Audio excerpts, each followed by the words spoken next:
So this is Titus chapter 2, the scripture for the 9th of October. So just like God is consistently faithful and true, Titus is also charged to focus his doctrine on those pillars which will always be consistent and true. A good teacher and student of Scripture are going to pay really careful attention to their hermeneutic.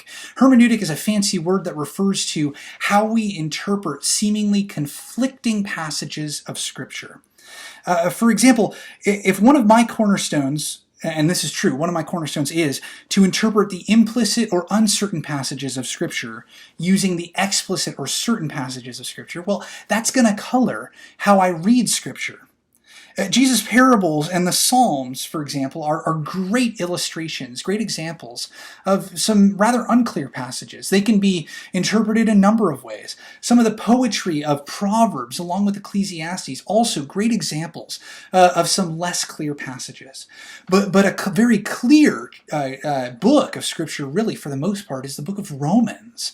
Ephesians chapter 2 is another great one that speaks directly about what Christ has done for us. So when we look at different sorts of multifaceted passages, well, we need to interpret them through the lens, the clear lens of explicit passages. And that's some of what Paul's getting at here, that the pillars that are going to be faithful, that regardless of where you are in life, you're probably going to interpret them in a similar way. Those are the pillars you need to build on because they're going to be consistent.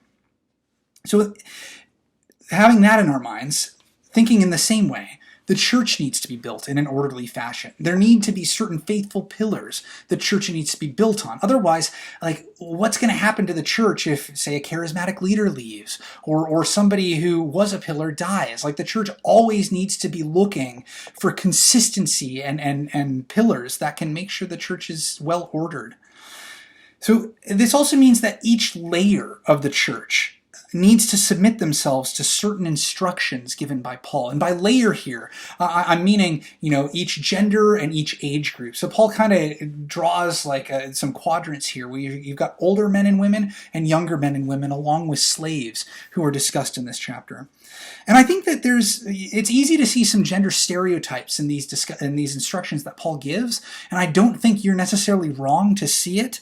However, I wonder if Paul was highlighting not those things that certain people groups tended to do, but rather those things that certain people groups, it would be really damaging to their witness if they were seen doing.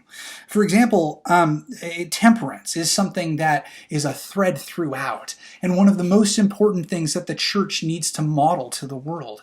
The world is constantly going from passion to passion, and doesn't always have a whole lot of self-control, and so when the church can model temperance on every layer, we're good to go. So how Paul discusses this, temperance manifests itself in different ways. For example, self-control is a word that Paul uses, I believe, with younger men along with younger women. Refusal to tend toward drink for the older women. Fidelity for slaves. All of these things are under the umbrella of temperance, of being self-controlled.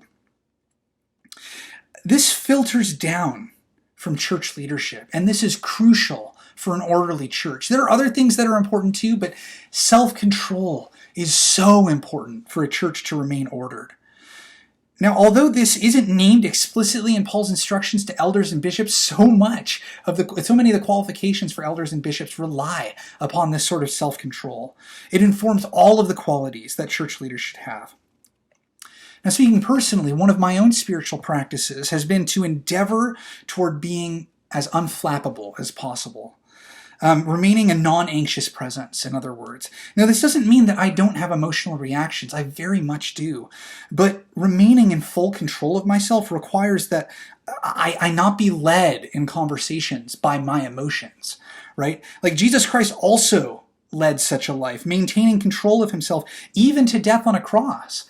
And while there were times that Jesus absolutely showed passion, John 11, where he wept at the death of his friend, it was always done with an eye toward what would his Father have him do.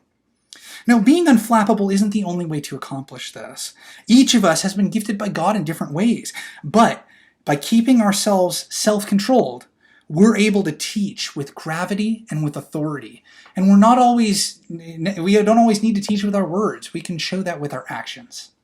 Now I wonder, how can you live more in line with Paul's instruction to your age and to your gender? That's all for Titus chapter 2. On Monday, the 12th, we'll be looking at Titus chapter 3. May God bless you in your reading of Scripture.